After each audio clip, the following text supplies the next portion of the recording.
My name is Vince Zaragoza, and I'm your moderator. And if you're interested in knowing which seminar you're in, it's Education in GIS, predominantly higher education, but I think they're going to cover all levels. And we have three outstanding speakers. I believe Dr. Sheila Steinberg will be first. And then I believe Mr. Mark Epstein will be second. And last but not least, Mr. David Haynes. Yes. Yes, there'll be a dual combination presentation. That's good. And for those of you who are here, welcome. Anybody here for the first day, second day? Good, good, first day. Who's staying for the third day? All right. Tomorrow I'm talking, and if you're interested in public health and GIS, I think it's 8:30 in the morning. I think it might be here. I'm not sure where it's at, or Pacific Room. So without any further ado, if you attended lunch, they introduced Dr. Steinberg because she was one of the guest speakers right on the stage, has some really good, profound statements.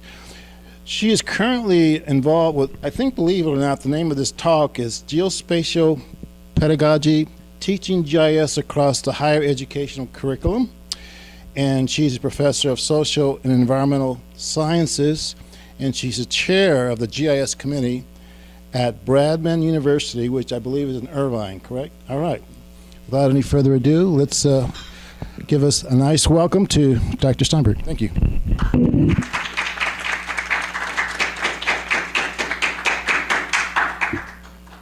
Oh, thank you.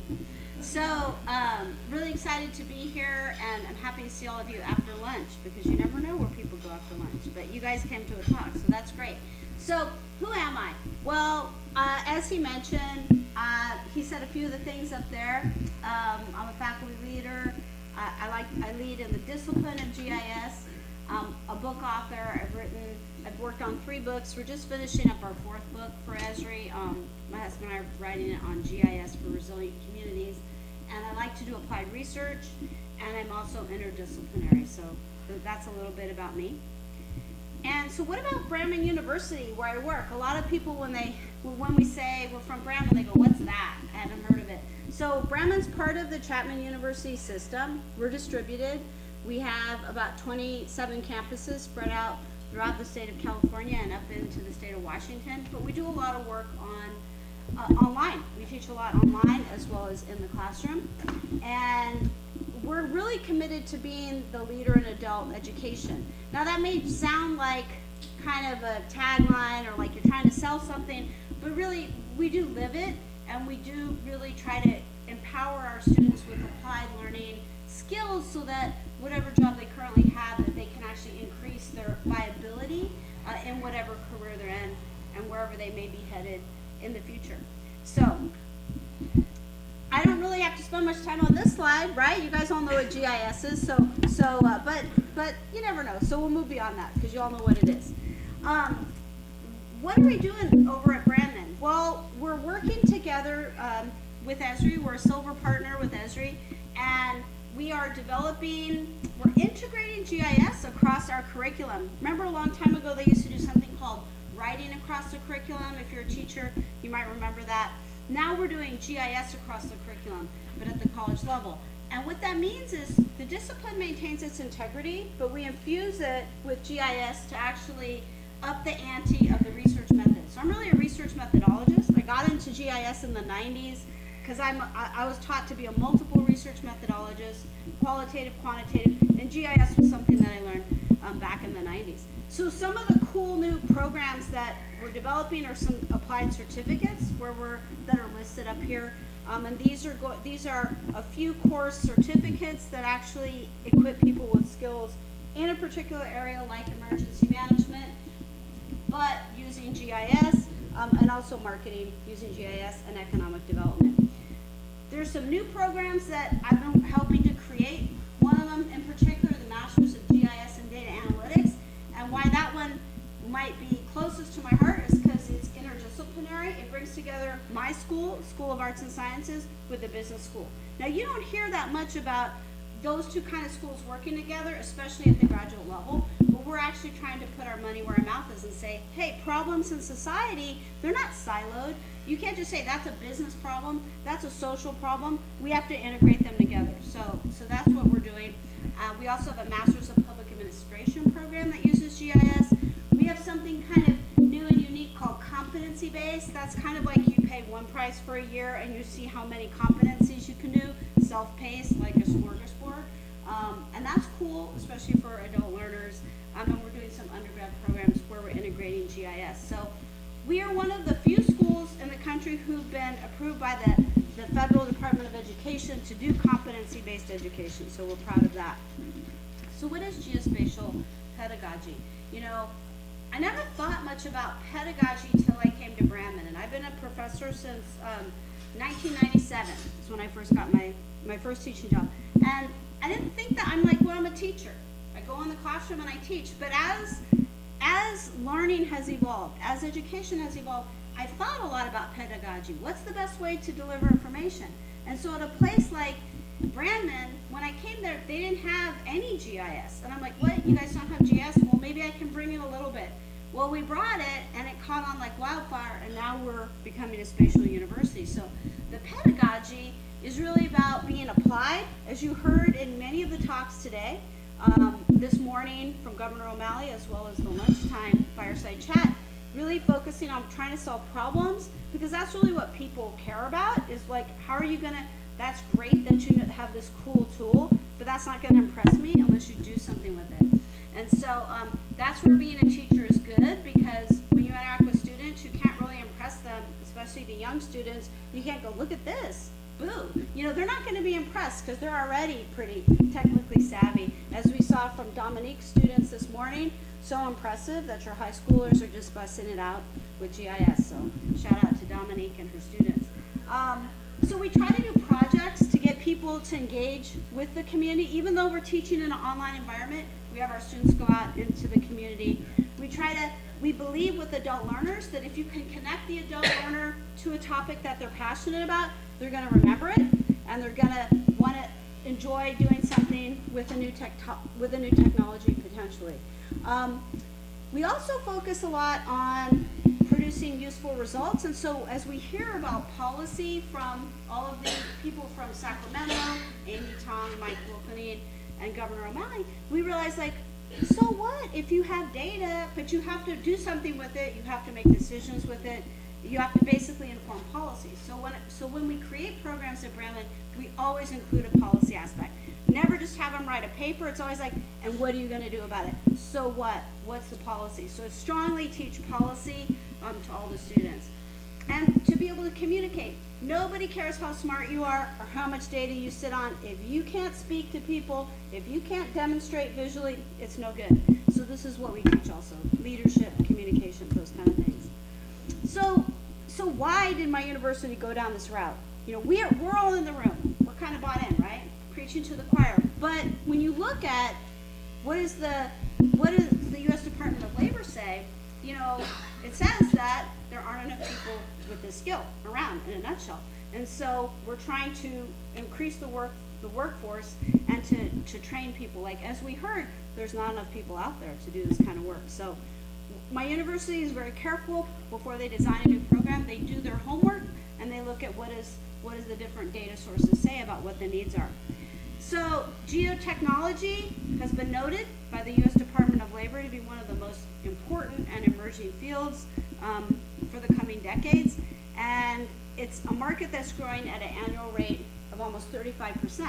So these are important statistics, because sometimes as educators, we need to convince our leadership, look, we should be doing that. And it's not enough for us to say our thoughts. You have to show this is what state and federal data say, because there aren't enough people around to do it. So we need to actually help create the pipeline for that.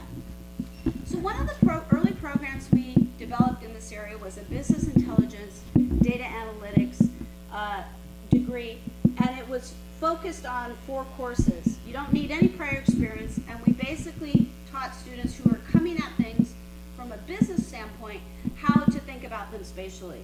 They didn't have to have any Esri experience, no GIS, but they would come in and we wove that into some of their courses. So I spoke earlier about being applied, and definitely in the business world, we know that's an applied area where people on a daily basis are having to think about data, finding data. Is it good data? Can I make a decision with that data? Can I think in a critical manner about that data? Because all of us know, especially you all who are students, that you might encounter, and those of you who work with data know there's a lot of junk data out there. So just because you find something on the internet, I tell students, you can't assume that's good data. You have to know how to go through the paces to see, is this solid data? Is this good data, right? You have to see what are the sources. And that's why we have things like metadata, right? So we can prove, hey, this is good data. So our courses involve real-world case studies. We try to talk to people in the field, get their stories about how they're using data, and provide some examples of artifacts that would be used in the different particular fields that we're looking at across diverse industries. So this program, the Business Intelligence Data Analytics, or BIDA for short, involves 4 courses: Data Foundations, Data Visualization and Presentation, Data Modeling 1, and Data Modeling 2. In the Data Foundations class, they're going to get an introduction to ArcGIS Business Analyst. Those of you who are a little bit experienced with GIS know that Business Analyst is a very useful tool. There's also one called Community Analyst, which we use in the more social science fields. I've heard from Esri that the two are kind of fusing together, but they're really pushing a lot with Business Analyst, quite a useful tool. And we look at exploring market areas using Business Analyst. Now, when we teach GIS, it's all online, okay? I know for some people, they hear, oh, online, they think fake university. We're not fake. We just deliver our product in an online environment, but we also deliver it. We also deliver courses in the physical environment, but the demand for the GIS is in the online environment. In data visualization and presentation, our students learn about how do you best convince people, how do you best visualize your data, what are the best practices for visualizing your data to have the biggest impact. Students learn how to pull from our GIS Living Atlas of the World. For those of you who work with Esri software, you know Living Atlas of the World is like a genie. You go in there and you say, I want data on this, and they'll shoot it out to you like in 25 different forms. So it's great, it's curated data, it's data that has metadata, and so it also flows with the GIS software. So we found that to be a real boon for our students. And for those people who are trying to present a big picture in the business area of marketing, we found the demographic data to be very helpful too as well. Now, one of the ways that when we teach, we often incorporate videos. And we'll use videos that we find, that we create. We use videos that tell a story. So, of course, when you're trying to convince other people that GIS is useful, you could say, well, UPS saved $400 million doing this. Well, how did they do that? Because they eliminated the left turn. They became more efficient. You know, they increased their workflow. So other people, other corporations might think about that, and it's an effective data-driven decision making. So one thing that we're trying to actually do as we mold the student, or we call them the learner, the adult learner, is to provide them with skills that are in demand, because every profession these days, even if you work in a veterinarian's office, is going to be using GIS. I remember one of my students worked in a vet's office. She was a vet tech.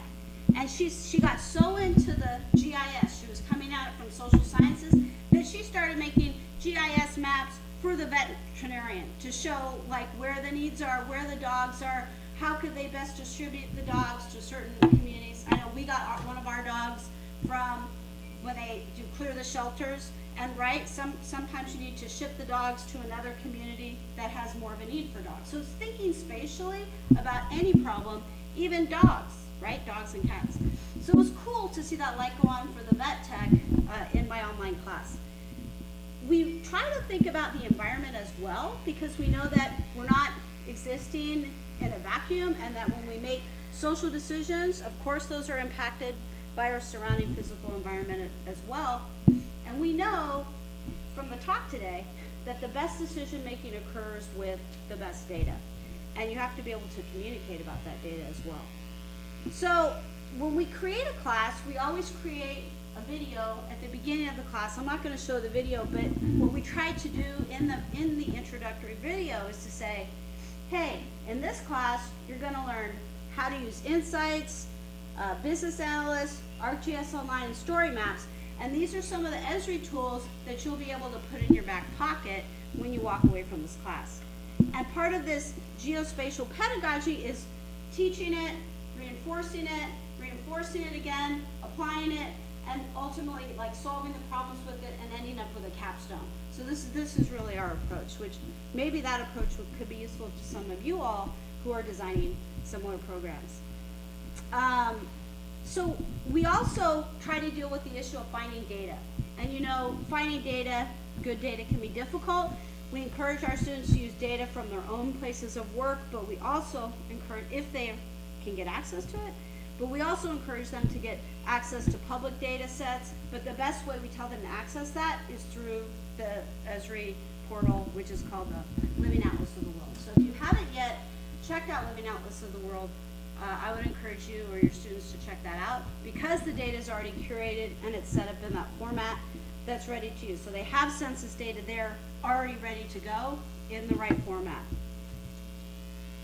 Okay, so this is just a little bit more detail about how we're trying to focus on solving problems in our Business 673, the data modeling course. We're really trying to teach students how to put their heads together to work in teams, and we do create team assignments. Even though our students are geographically dispersed, we do have them do some team assignments to work together to try to solve some problems. And to think about how to communicate, you know, to executives or higher up. So one of the #1 challenges for those of us who do GIS is, how do you convince your higher ups that it's valuable and worth investing in GIS and that they should do it? Sometimes the leadership isn't innovative, sometimes they are. But if you can show the value and the return on the investment for the use of data-driven technology such as GIS, I think it's pretty good. So I like to say GIS is not just about money. It can help your organization save money. GIS is very creative. It's an art form. I'm not even really a technical person. I'm more of I'm a people person. And so people go, why are you always talking about GIS if you're not technical? Because I see this tool as something that's so empowering. If you can empower the average person, the student, like we saw today from high school, nowadays they're learning it in grade school and middle school, that's where we're headed. If you can empower the student with data literacy, with spatial literacy, just think how powerful the young people in our society are going to be, right? And how strong our workforce will be. Give them those skills, it gives them independence. It makes us for a stronger nation. So GIS, in my mind, is power, because knowledge is information. When you can be nimble and quick with your data, you can really make impactful decisions. But you need to sometimes be able to demonstrate, why did you make that decision? And if you're trying to convince people to do something, you need to show, hey, these are the reasons why I think this decision should occur. All right, thank you very much. Our next speaker was a high school teacher. Now he has his own nonprofit. He's a consultant, and basically he is a person that promotes GIS in K through 12 since 1998. It says here, interesting bio. In 2011, he served on the NASA H. Getty High School Geospatial Technology and Training Task Force. Didn't know that. And now he's involved with the California Environmental Technology Education Network as a director. And he provides GIS and web mapping instruction and technical support to the schools and teachers of the network. And this is Mr. Mark Epstein. Come on aboard. You have your own laptop. Okay, and I'll be sort of joined and intermixed with this, David Haynes from Channel Islands High School. I met David, now what is it, 10 years ago, as far as when he was director of the Marine Science Academy as far as at Channel Islands High. This is his last year teaching. He's retiring out. And along with that, we've got some of the students from the Channel Islands Business Finance Academy, which at the beginning of the year they gave him for his environmental science, a section of BFA students, and he's been using this as far as on that. And basically what we're going to be talking about is the issue is sort of how do we get the use of GIS and geospatial technology into our K-12 education system here in California. And over the years of our experience, it's basically we've sort of here a sequence and the steps of how to do it. So we're going to talk about that and such. And the first thing to do is a little bit of how does technology fit into standards, Common Core, and such. And actually, when we started with this and when Common Core got out, the question was, okay, so how does geospatial technology fit into Common Core? So with the educators, this was basically what we came out with a Common Core language. The idea geospatial technologies enable students to discover and analyze relationships between various sets of information, to develop conclusions across the curriculum through visualization of spatial patterns. So any of those who know Common Core can tell this is very much Common Core language that you see. Now, geospatial technology and K-12 standards of where are we today where there is a direct fit. And right now, within the National Council of the Social Studies, their document that is used by states to create standards and frameworks, they have put in a section there on geospatial technology. And that was very much lifted in 2016 and 2017 when the California Department of Education as far as adopted the new California History Social Science Framework. So there are specific passages in the HSS about geospatial technology. The use of geospatial technology also fits in very well with next generation science standards, even though it is not specifically stated in the standards. It fits a lot of the cross-cutting themes, and a number of folks have who are part of that community have stated that if geospatial technology with web mapping was as accessible back then as it is today, it would have gotten included in NGSS. And also the use of geospatial technology is also very consistent with the International Society for Technology in Education standards. So there's where your connection to the standards. So what we're looking to do is basically as far as to have geospatial technology skill sets by graduation. So after all, by the time that they graduate as seniors, we figured that we want to have them be able to use an internet map interface to find location and navigate. We want them to be able to use a web map interface to attain digital geographic data for research. And again, during lunch, we had discussion of the availability and access to data. So this fits in very consistently with that philosophy. And also to use a web mapping interface to create a digital map. So as we look at as far as on that, and consistent with the National Geographic Society study a few years ago on the cognitive abilities of elementary students related to spatial thinking, is we decided to sort of build a sequence and look for the introduction beginning at the 5th grade.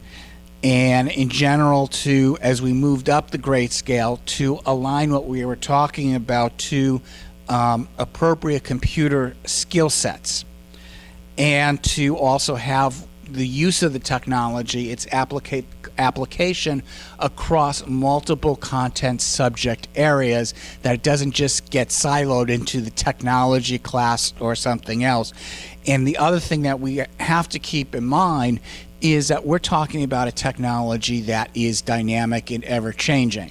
And so even in the few years that we've been doing that, and with some of the changes, we see some of our thinking of where we had things when we started, they're more appropriate and we can start moving grade level.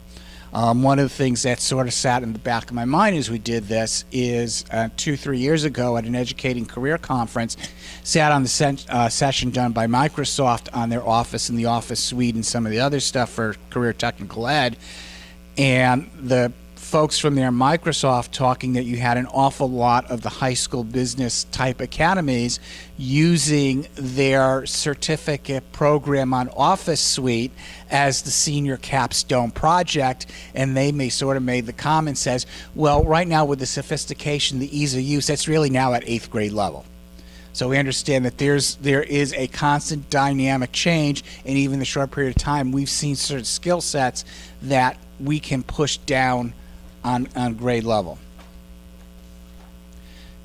So the first step as far as getting anything into K-12 is to do it through structured lessons. And it was 4 years ago that we started, when the tools template in ArcGIS Online came out as having easy interactivity, we started working with one of the social studies teachers at Rudder Middle School of creating structured lessons. One of the things prior to that, I tried to introduce the geo inquiries out of Texas to teachers, and I got a lot of the big reaction was, well, I want something that the kids can do at their computer instead of the front of the room, and the web mapping interface is too confusing and complex for the students to understand. So with the tools template, a lot of those things were excuses we took care of. So we made this to be easy to use, as one of the teachers at Channel Islands High uses the term, plug and play. So we call this the California Environmental Technology Education Network Story Map Structured Exercises Project. And besides what we've got there, other structured exercises available are Mapping Our World and the Geo Inquiries. And again, these are probably good for grades 5 through 12. And to show how easy our structured exercises using that tools template is, what I'm going to do is have one of the students come up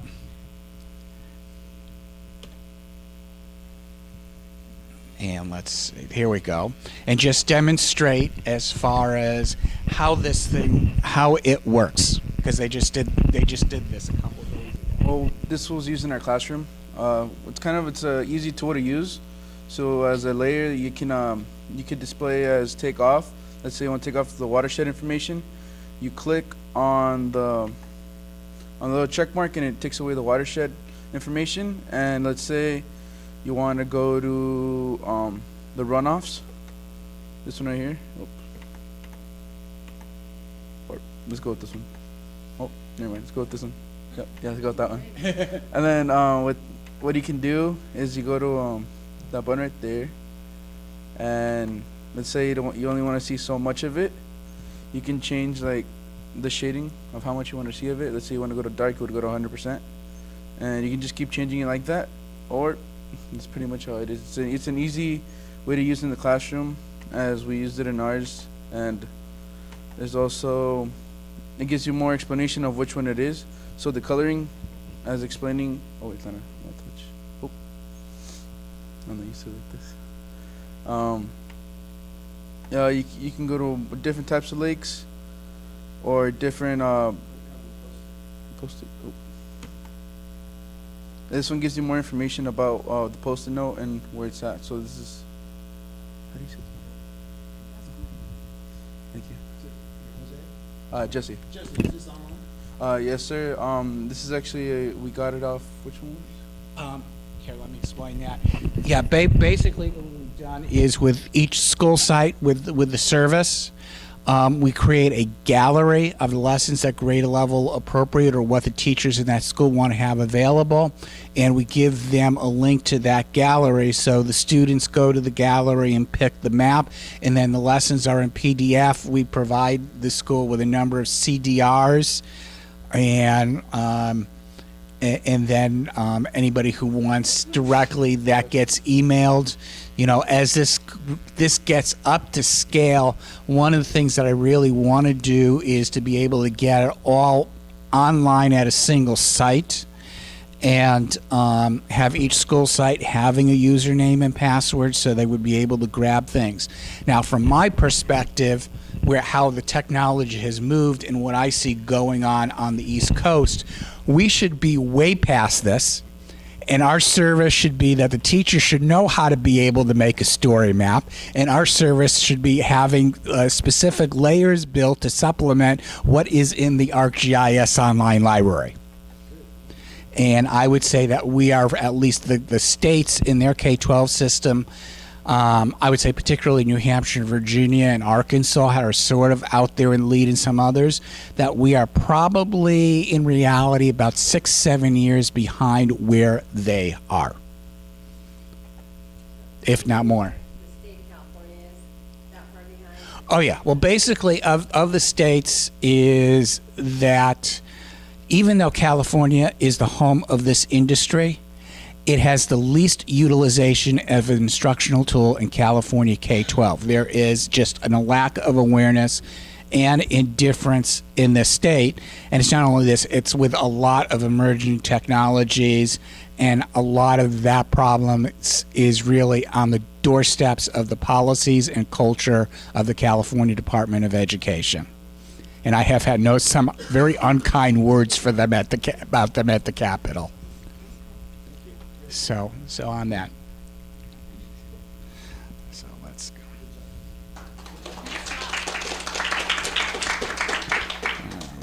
So as far as incorporating this in K-12, as far as going in generally grade level, moving up that scale. So at grades 5 and 6, basically what we're looking to do is getting the students to understand the concept of geographic data layers, being able to use simple on-screen digitizing, and this actually has gotten pushed down with the rollout this summer of the Esri Express story maps. We're still field testing that, and we look at it and we think that 5th and 6th graders can handle the Express maps for on-screen digitizing. Using the structured exercises, National Geographic Map Maker, which has, combined with our structured lessons, that has about 90 data layers to it, and it's very simple and easy to use. Google My Maps we used to say to hold off until middle school on that, but again, we're seeing with the kids at an younger age level are becoming more digitally competent, so that we see them, I think that they would be able to handle the Google My Maps, as I said, the Esri Express maps, and the teachers be able to access and utilize the Esri Living Atlas. So beginning that and building that up as far as grade 5 and 6 is where we're looking to go. At the middle school, grades 7 and 8, basically we start adding as far as on-screen digitizing, where they can bring in as far as with text, with images, a little bit more complex. Begin to do simple search and display of geographic data layers. That we feel we can handle as far as the introduction with the ArcGIS Online. If they've come in and started with using the Express maps, go to that as far as on that. And again, using the Google My Maps and some of the, as far as on that, getting more complex with the Express maps. And I said, going on and beginning to get into the Esri ArcGIS Online. And I have noticed in the years, as far as working at Rudder within the computer technology class with our web mapping mini course, that the kids are getting more proficient. And we did, at the beginning of the year, before we even started them with the web mapping mini course, to field test as far as on the Express maps, we just sent them to the site, got the accounts made, and just said, see what you can figure out on your own, to tell us what they would figure out of start building our instructional methodology. And and they got that down. They're basically the kids, and we did somewhat similar with David's kids at Channel Islands High in the fall, is the students are finding that the Express maps have about the same complexity as using and creating a Google Slides presentation. Grades 9 and 10, and again, until we started tinkering and with the changes, we used to say this is where we start introducing ArcGIS Online. So we're figuring that they've got some prerequisites, some pre-experience.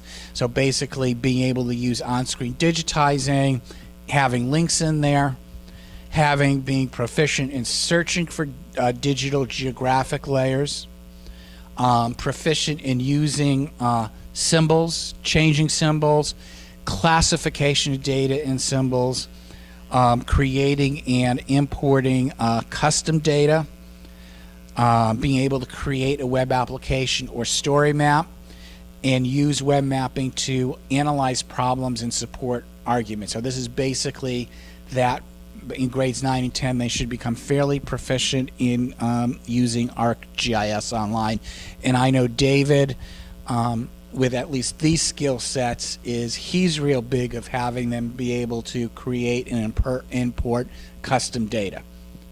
And that's one of the things, as far as these skill sets, that I find that across the country high school teachers that are using GIS, ArcGIS Online, that's the big thing that they do of creating as far as custom data. That's a big thing, which I do find, and what I pick up from a lot of the university classes, there isn't that sort of deficiency that they go right into the higher end analysis skills, and they don't have a lot of the technician skills.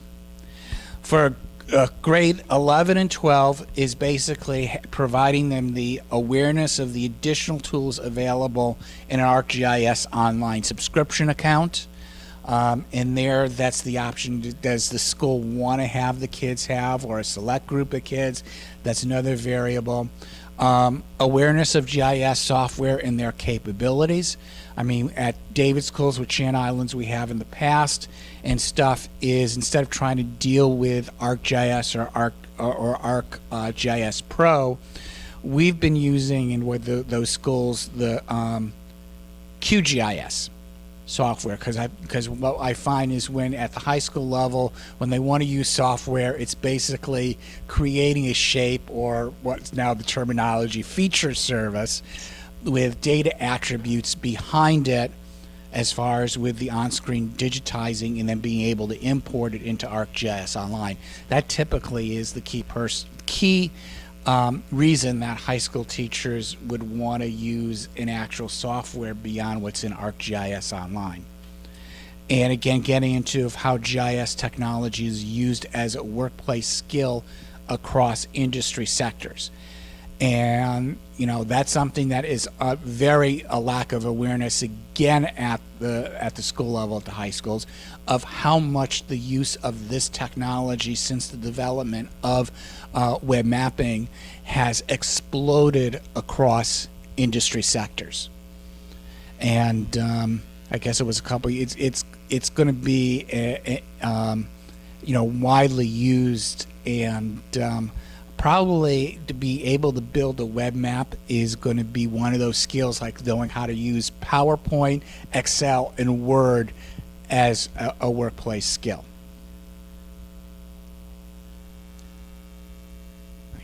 Okay. So looking as far as one of the things that we're sort of been putting our toe in the water and having conversations is with the expectations for teacher credential candidates. Is that, again, it's very similar from the expectations that we're looking for our high school graduates. Knowing how to use an internet map interface to find location, navigate, using web mapping interface to obtain digital geographic data for research, and using a web mapping interface to create a digital map. I think we're getting to I think we're at a point that this should be embedded in part of teaching credentialing programs, particularly an awareness and stuff for our teachers that within their social studies and science methods classes.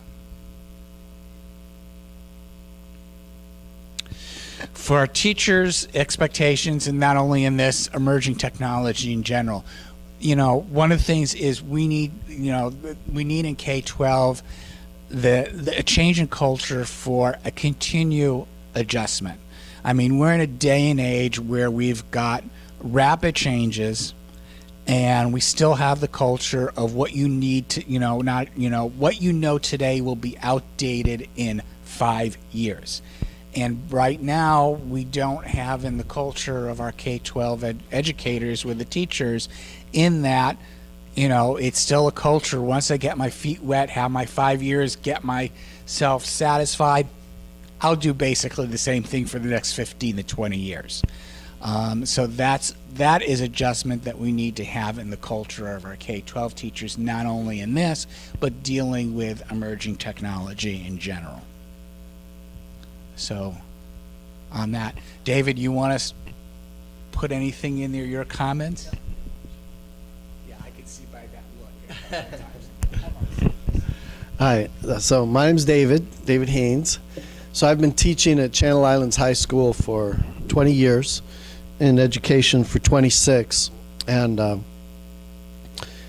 since the very beginning, when I started teaching, I tried to get my kids into computer lab whenever I could, doing something on the computers. And once I'd say 15 years ago, I started this thinking that if our kids are graduating from high school without computer skills, we have failed. That's one of our number one purposes or goals, reading, writing, using that tool, the computer. And so I implemented a sort of a technology class built into an academy. So the way the academy worked is that I had science class, social studies class, English class, all partnered together on each grade level. So there's 9 classes altogether on the 3 levels all the way to senior year. And the goal when I started doing the GIS was that I would introduce it in the 10th grade and have all of my teachers use it. So the English teacher was using it, the social studies teacher was using it, as well as myself. And we'd do projects that were cross-curricular. And then the 11th grade, they'd already have the skills. Even if the teachers didn't really know how to do it, the kids did. So they could just, create the projects and go with it. And then senior year, we, again, had sort of a capstone course where we would revisit the GIS in a more in-depth way. And I got to teach that class again. So that was my goal in all of it. And with personnel changes, the success of that whole sequence came and went. But something that you said earlier struck me because it's so perfect. And if you don't mind, I'm going to use it all the time. But she said, in education, we used to always talk, and we still do, talk about reading across the curriculum. Why not GIS across the curriculum? And one of the things that really motivated me when I first started doing this, all I wanted to do was to have my kids have a GPS device and do a scavenger hunt. And I thought, that's really cool. And then I took this college class, and I saw ArcGIS used to map rainfall on certain years and certain areas of California. And I thought, I could use that in my class. Found out we had the ArcGIS software disks, and you could install it in computers. And so I said, I need to get computers.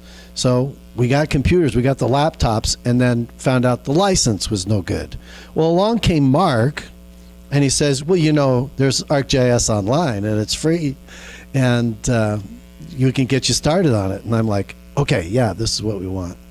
But then my eyes opened to the whole idea of English and social studies, and a kid sitting there with a book in front of them with a picture of a map, and they'll look at that map and they'll go, okay, and then turn the page. Well, how much better if the kid is the one making the map? When we are creating, when we're building something, that's where the learning really gets embedded. And so I went with that concept to actually create curriculum that the kids are learning their curriculum, and this is the tool. This is just the learning tool. But they spend so much time on it that I believe it embeds it in their subconscious, conscious. Hopefully you guys will end up dreaming about these maps, when you so anyway, where I see it going, what my goal is in doing workshops with teachers, getting staff development. We always have these days where the entire district is just doing staff development, and being part of these workshops where the teachers can actually see this, because I think they're just unaware. I think they're just unaware it even exists. And the more it's talked about, oh, wait a minute.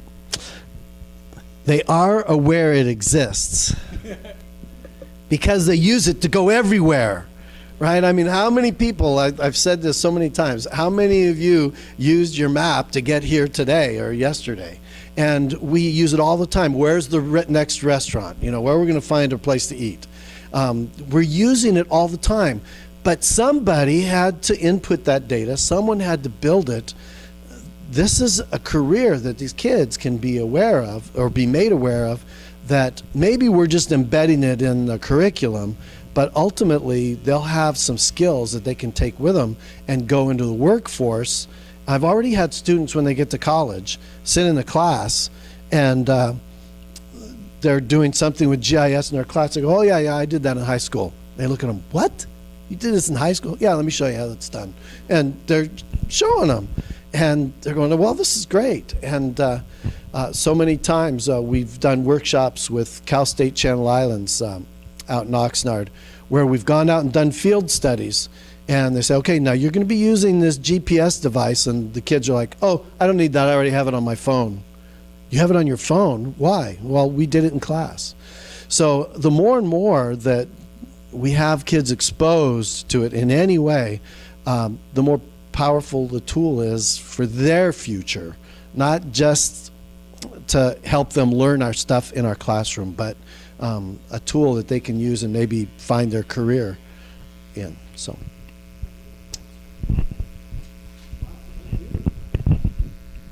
I want to do question and answers, right? I'm going to start off. This is the time and opportunity to do Q&A, and I have two questions, and so I'll start it off, and please join me.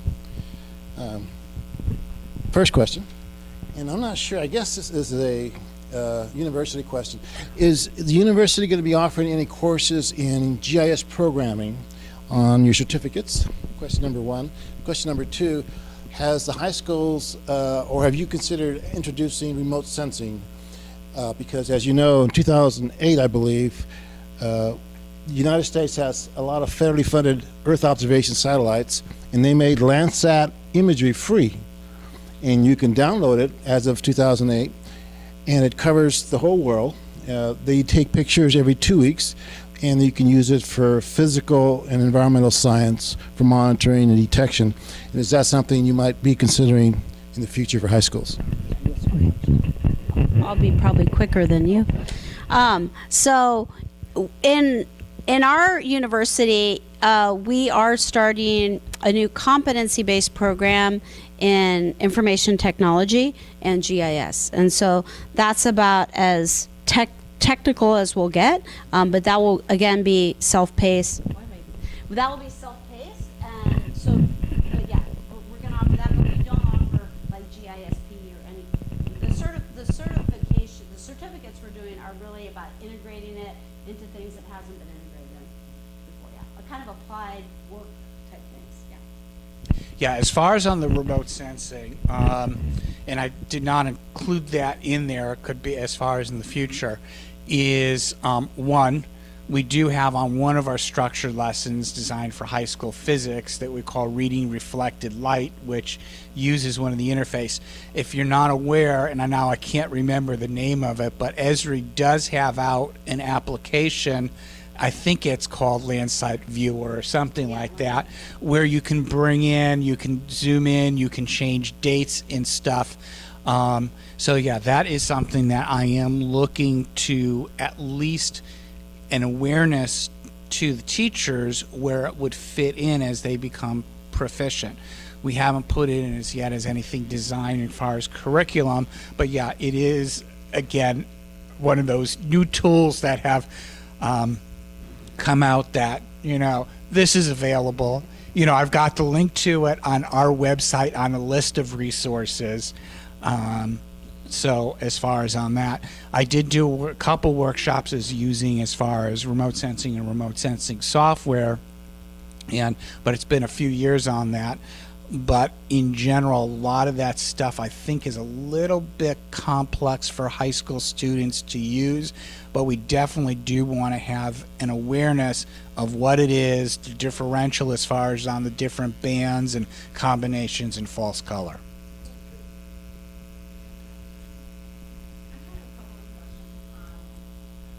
I'll start with university level. When you develop curriculum and it is across different disciplines, you have, for example, people from sociology and people from business. Are these courses then housed in which catalog? Or is there a new category created for that? That's a great question. Because the problem that I see is that when you have different departments and each department has their trajectory of what they want to Accomplish, yeah. and then you have these GIS courses that can help them in different departments. Sure. Who takes ownership and requirement of it? So I can just speak from our experience, but then I can also offer another view. So what happened at my university was, when they hired me, they said, we have this social science program. It's a little on the old side. We want you to revamp it and, be creative. And so that's when I said to my dean, oh, do you think I can maybe do some GIS? I don't know, we don't have the software. Is it too and so that's where it started. It ended up integrating into 8 of our 10 core courses. And so that program was called, I changed the name to Integrated Social Sciences. But then the GIS was so hidden, nobody even knew they were learning it. So then we changed the name of the program again to Spatial Social Sciences, so students would at least know, hey, I'm getting some spatial skills. Now, in other fields, they've integrated it into, Brandon's very innovative, and we've been building a lot of new programs. So when you create new courses with the GIS, you can sort of have, it's like, yeah, you can package it. So that's what we've been doing. But like on our Masters of Public Administration, we went back and redid them with Martin O'Malley's book, added in. So I think that's one approach, right? So Brandon's taken this across the curriculum.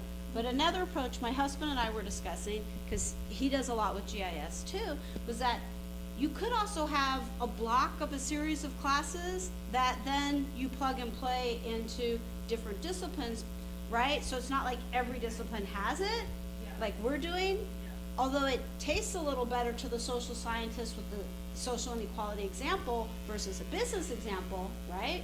But you could have a series of core that you plug and you create, you could mix and match. And So that core would be offered then? where? That would be the question, but again, I think if you take a Lego approach, that's what my university is doing. We're very innovative. Lego approach building blocks. If you have plug and play building blocks, you can then mix and match more easily. Same skills, right? Story maps, right?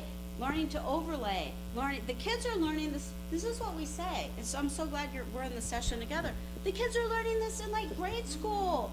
What? So it could be that by the time they hit our level, they're like, I don't need your, what? Like, I already know it. And so it's being, not everybody says innovative is Channel Islands High School, but we could hope.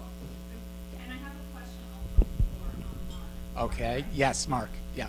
I have a couple of questions, and I'll be quick.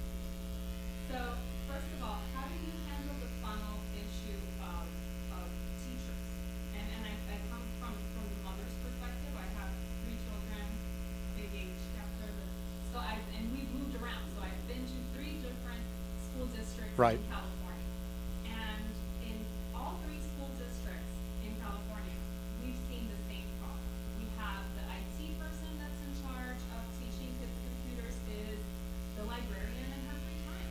Or it's somebody that has really minimum understanding and just teaches them how to put some circles on a PowerPoint or draw some pictures on Paint.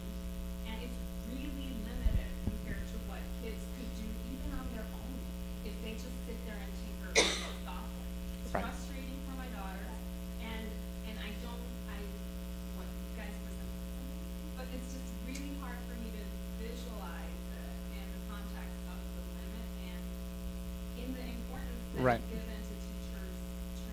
Right. You know, is that on that I'll answer a number of different pieces. But last year I served as a member of the Sacramento Area Digital Literacy Task Force, and an issue that just kept coming up was the lack of K-12 teachers adapting the changes. We know the siloing. It was about 2 weeks ago that there was the Assembly Select Committee on STEM had a hearing on K-12, and one of the presenters from the California Manufacturers and Technology Association, her presentation and testimony basically made the point, we've got these kids that are playing with a smartphone to keep themselves occupied when mom and dad are shopping, and then they hit the school door and they basically get thrown with an old style paper and a book. So that you've got an issue there, and again you've got a lot, you've got a lot of things where you've got, this is my thing, this is my content area, and not a whole lot of integration. One of the things that I have started advocating is, as far as in general educational reform, and I'll preface that a little bit, is a couple things that I've noticed when dealing with technology in the K-12 system, and not just technology, but the general culture. High school teachers have an attitude is, I would use it if the kids know how to do it, but I'm not taking time out of my content area. And we've got a culture in the middle school level is that there is not a really great high level of expectations at those grade levels of academic success or accomplishing anything. It's a holding ground until their hormones get under control.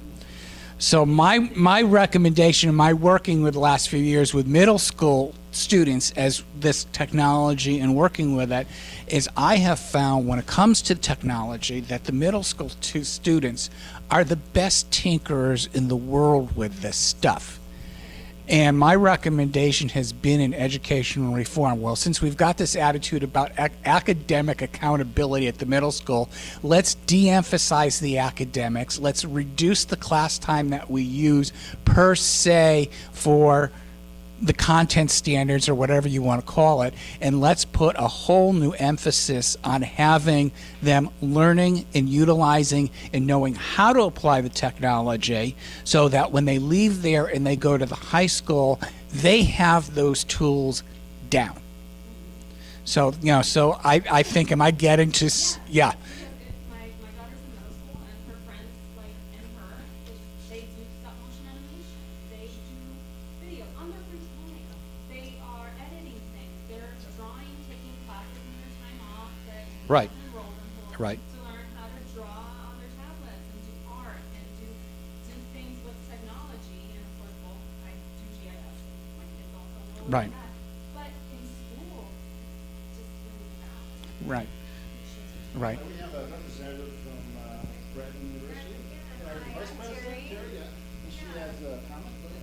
So you maybe know, so I have a little bit of a political background, not medical background, but is there any sense, will ethics play a role here? Do you need to consider adding ethics to the curriculum? And the reason why I ask is because it's such a powerful tool, and when you have such big data, it's so powerful that if you're off the mark, you could be really off the mark. So how do you teach kids appropriate use?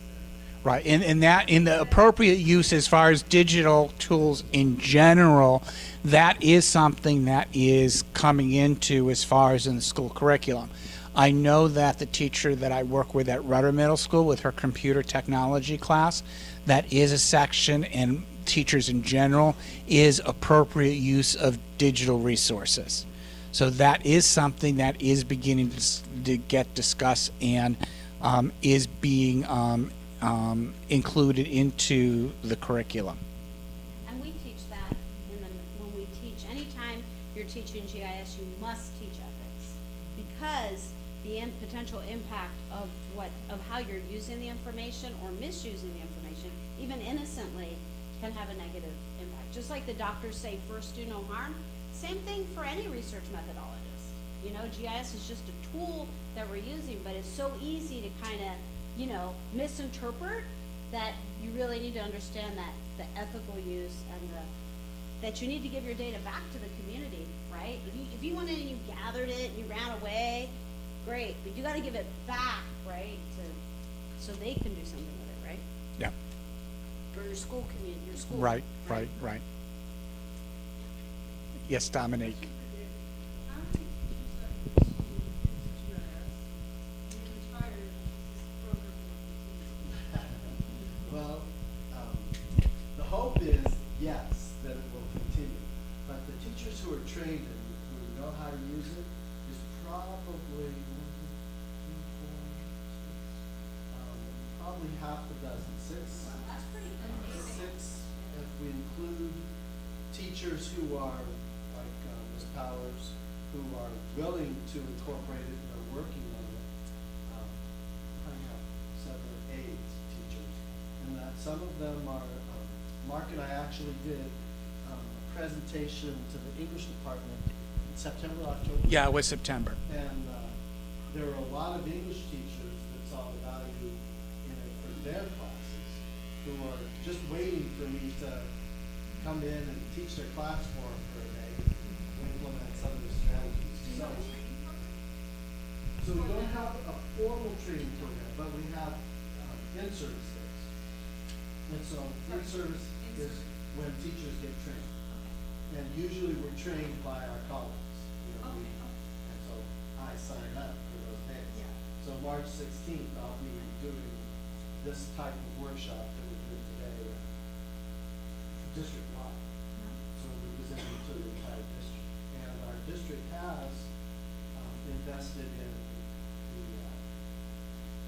the district-wide, what's it, the account, not public account, but Oh, yeah, organizational. the organizational account. Yeah, one of the teachers at one of the schools, and that's one thing while I'm down here in Ventura, I'm going to basically there and get a little bit more details, because I know for 2 of the schools, because there was interested participating in the story map competition, which requires the organizational account, one at Channel Islands, and then Waimi High School that I was working with, one of the teachers is that I'm sort of co-administrating those 2, and actually Waimi, and I guess any of you were here on this morning's workshop?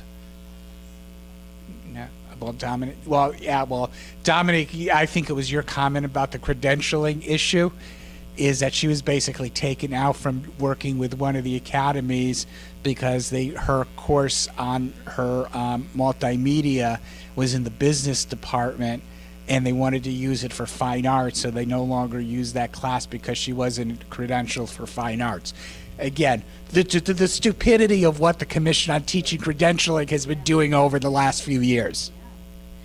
I have a comment too. Is that all right? Yeah. I mean, so one thing, my university works really closely with Esri, and there's a site, if you type in Teach GIS, that is all geared towards teachers and curriculum.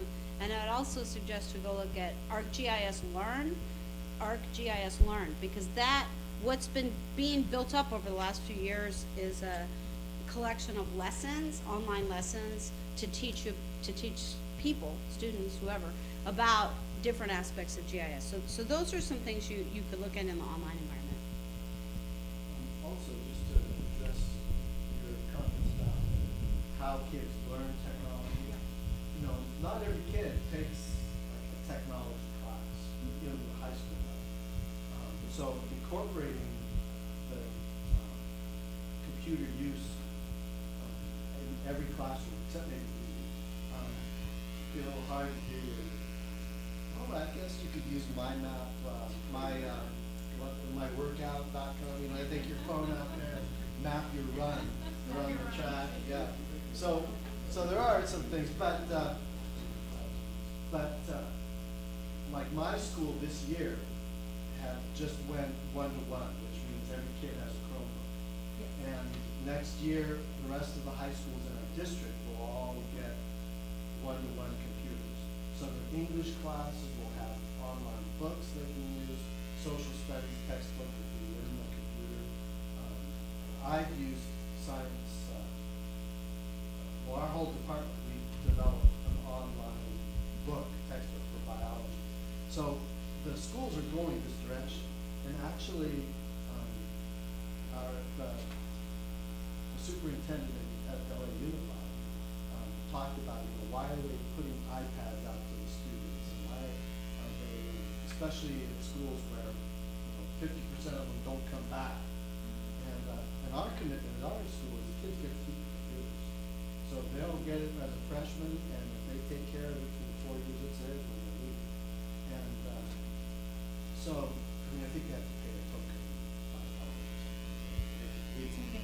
Yeah, but aside from that, it is an equity issue that so many school districts have the lower income kids who might not be able to afford this technology, let alone internet access at home.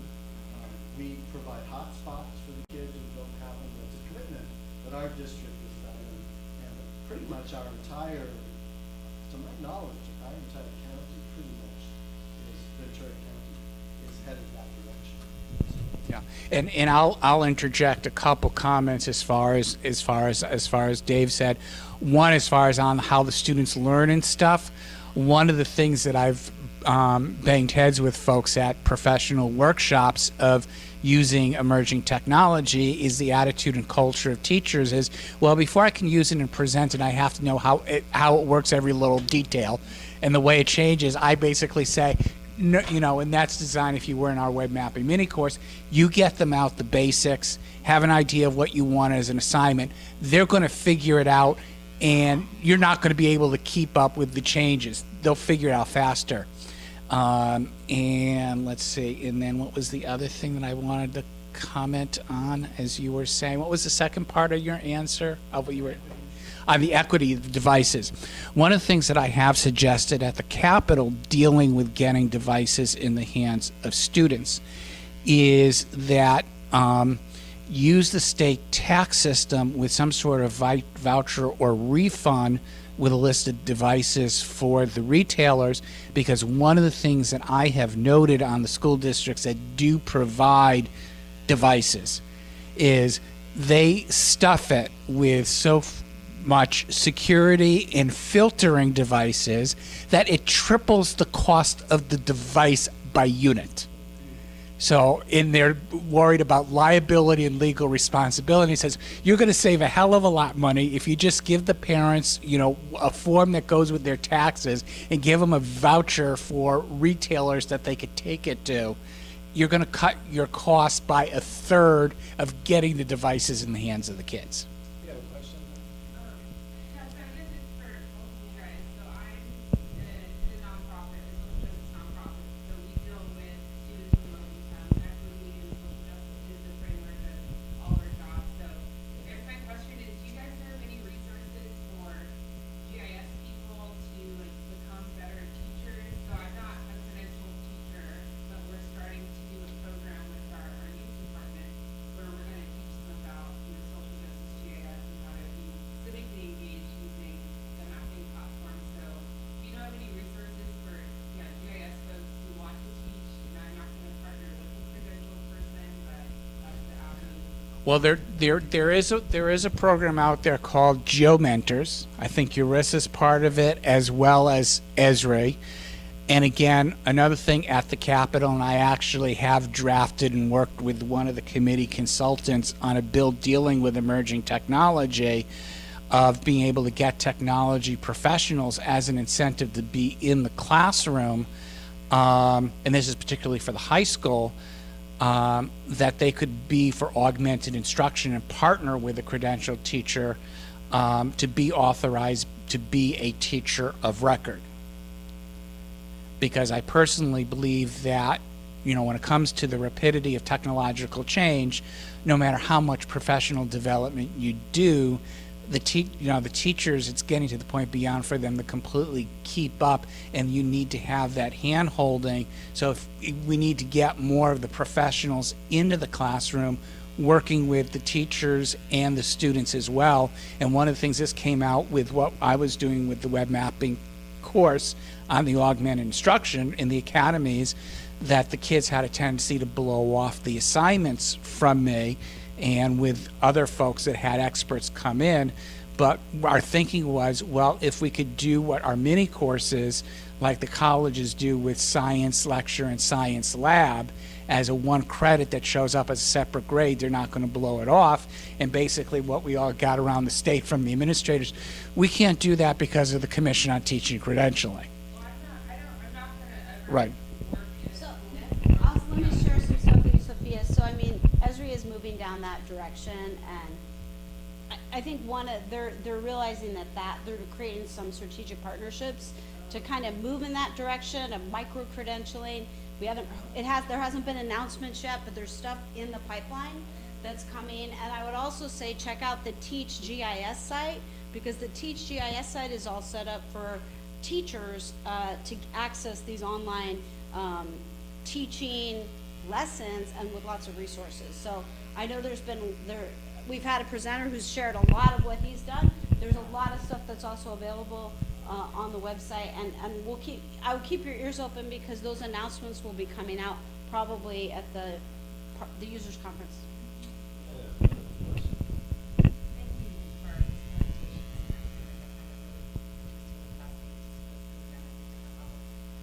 just have a question about the high school. I have a middle schooler and a high schooler as well. So the Common Core, I appreciated your slide on the Common Core. How do you, and then I appreciated seeing the demonstration of pointing and clicking.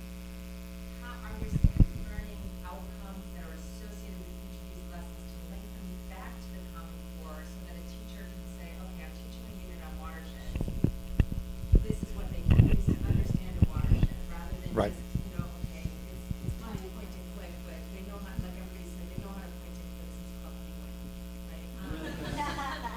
But, so I'm wondering, how do you make that connection? Because it's so powerful what you're showing, and how are they learning this? And then my other question is, from what I understand, there's specific standards at each level.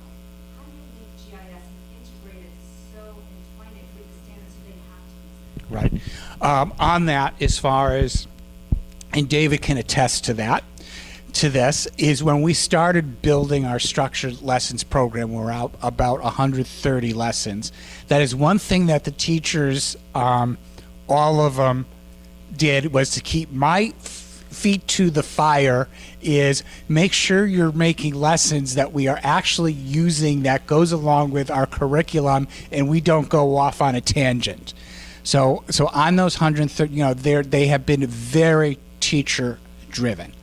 I mean, as far as on that, it's that, it's been, as we've gone through the lessons and the topics, is what do you want, what do you need, what do you want included as far as layers, and then I've started building the story maps with the layers and working with them, and then creating the lesson itself. I mean, we've been able to pull from a number of the geo inquiries and make the modifications to that and to fit to specific California standards. And as far as the classroom stuff, the most recent lesson that I completed, which was from one of the Rudder Middle School math teachers, is he was the teacher I was working with, she was out and they didn't have much subs, and he wound up covering and mentioned, I could probably use something like that for teaching slope. So at basically a lesson, we had basically the X, the equator, the prime meridian, as far as looking like there, and some cities, and a layer which showed the quadrants tied to that, and basically with some locations as far as with the XY, as far as to calculate slope between a number of cities.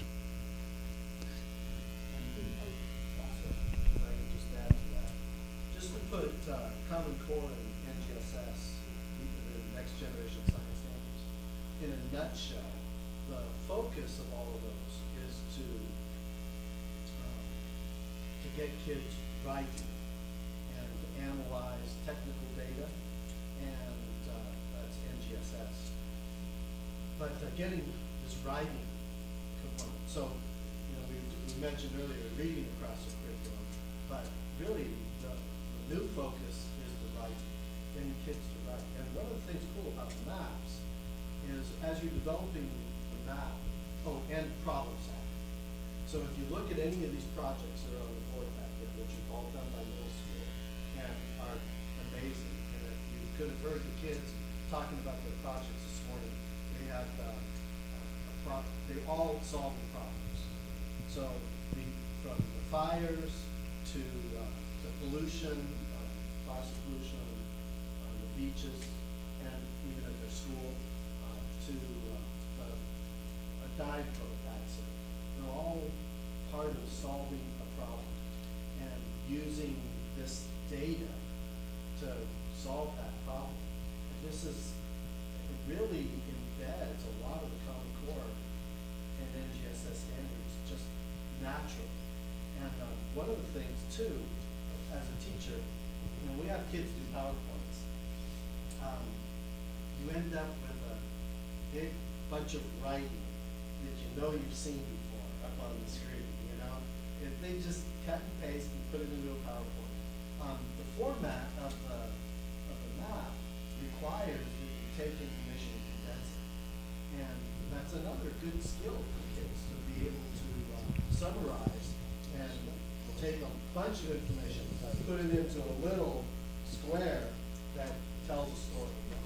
And so I think it's a great integration of all the Common Core. Right, and basically, and add to that the new Express Map interface for use in K-12, that to me is a game changer of being able to integrate and utilize it to as far as that standards, because it is a great tool.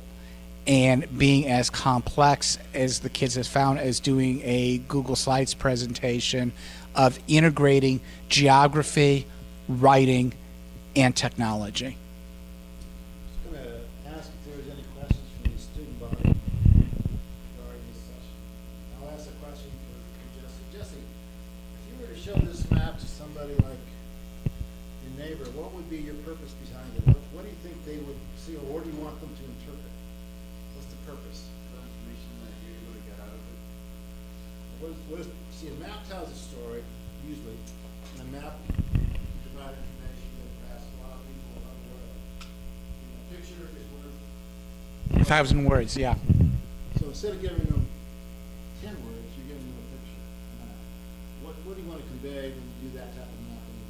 And I think the map's very good, but verbally, how would you convey that to us? What's the purpose behind it?